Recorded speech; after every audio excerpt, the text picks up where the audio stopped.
అందరికీ నమస్కారము. భారతదేశంలో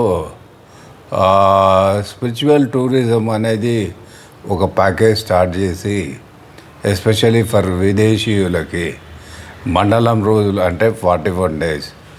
ఈ 41 డేస్లో వాళ్ళ ఆర్థిక పరిస్థితిని బట్టి విమానాలలో, తర్వాత ట్రైన్లలో, తర్వాత బస్సులలో మన భారతదేశంలో ఉన్న ఆలయాలు, చిన్న చిన్న ఆలయాలు, గ్రామాల్లో ఉండేటివి, వాటికి ఎక్కడైతే చారిత్రాత్మక పురాణ ప్రాముఖ్యత ఉన్నాయో ఆ టెంపుళ్ళని చూపించేదానికి తీసుకువెళ్ళాలి. ఇంకొకటి, అక్కడ ఈ టూర్లో వచ్చేసి పూర్తి శాకాహార భోజనం గురించి వాళ్ళకి చెప్పాలి.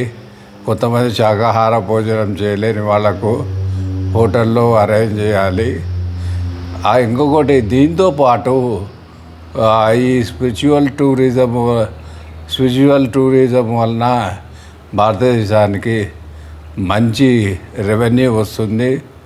మన భారతదేశంలో కాశ్మీర్ నుండి కన్యాకుమారి వరకు పెద్ద పెద్ద ఆలయాల నుంచి చిన్న చిన్న ఆలయాల వరకు చారిత్రాత్మక పురాణ ప్రాముఖ్యత ఉన్న ఆలయాలు చాలా ఉన్నాయి.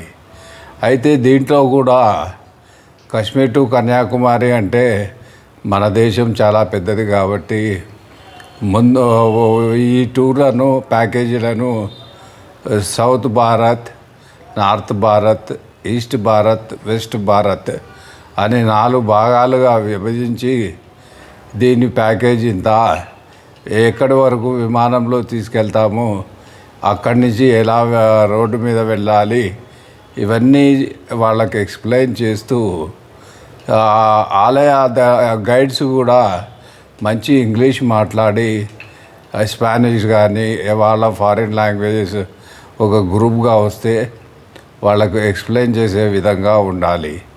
ఈ విధంగా చేస్తే విదేశీయులు మన భారతదేశానికి వచ్చి మన భారతీయ సంస్కృతిని, మన ఆలయాలు, అతి పురాతన ఆలయాలు చాలా ఉన్నాయి. కొన్ని ఇన్వేడర్స్ ధ్వంసం చేశారు. అయితే అవి కూడా చూపించాలి వాళ్ళకి. అలాగే వాటితో పాటు దగ్గరలో పూర్వము రాజ్యాలు వెళ్ళిన రాజుల యొక్క కోటలు మరియు ఇతర చారిత్రాత్మక ప్రదేశాలు వాళ్ళకి చూపిస్తే మంచి రెవెన్యూ ఉంటుంది. దీన్ని 41 రోజులు, మండలం రోజులు పెట్టాలి. మీరు చెప్పినట్టుగా దక్షిణ భారతంలో 41 రోజులు, ఉత్తర భారతంలో 41 రోజులు, పశ్చిమ భారతంలో 41 రోజులని ఈ విధంగా డిసైడ్ చేసి ఒక స్పెషల్ ప్యాకేజీని అనౌన్స్ చేస్తే ఎక్కువగా చాలామంది యూరోపియన్స్ కానీ ఫారినర్స్, వేరే దేశాలస్తులు వాళ్ళు ఇక్కడికి వచ్చి చూసేదానికి ఆస్కారం ఉంది. కాబట్టి ఈ కొత్త రకం ప్యాకేజీ గురించి ప్రభుత్వం ఆలోచిస్తే చాలా బాగుంటుంది. ఇంకొక విషయం ఏమిటంటే, వాళ్ళు ఏ దేశం నుంచి వస్తున్నారో అక్కడ వాళ్ళకి అక్కడ ఉన్న హెల్త్ సర్టిఫికేట్ కంపల్సరీ తీసుకురావాలి. ఎందుకంటే 41 రోజులు ఉండాలి కాబట్టి. ఎందుకంటే మినిమం 41 రోజులు కంపల్సరీ వీసా ఇవ్వాల్సి వస్తుంది.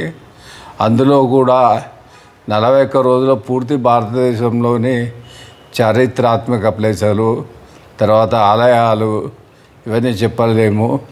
వాళ్లకు ఇంగ్లీష్ బాగా తెలిసిన ఒక గైడ్ కానీ, స్పానిష్ కానీ, జర్మన్ కానీ, వివిధ భాషలు తెలిసిన వాళ్ళని కానీ అటాచ్ చేస్తే మనకు మంచి రెవెన్యూ వస్తుంది. జై హింద్, జై భారత్. ప్రభుత్వం కొంచెం ఆలోచించాలి. స్పిరిచువల్ టూరిజం ఇన్ భారత్, ఆధ్యాత్మిక పర్యాటకం భారతదేశంలో 41 రోజులు, spiritual tourism for 41 days, for exclusively for foreigners, Europeans and other countries. Jai Hind, Jai Bharat.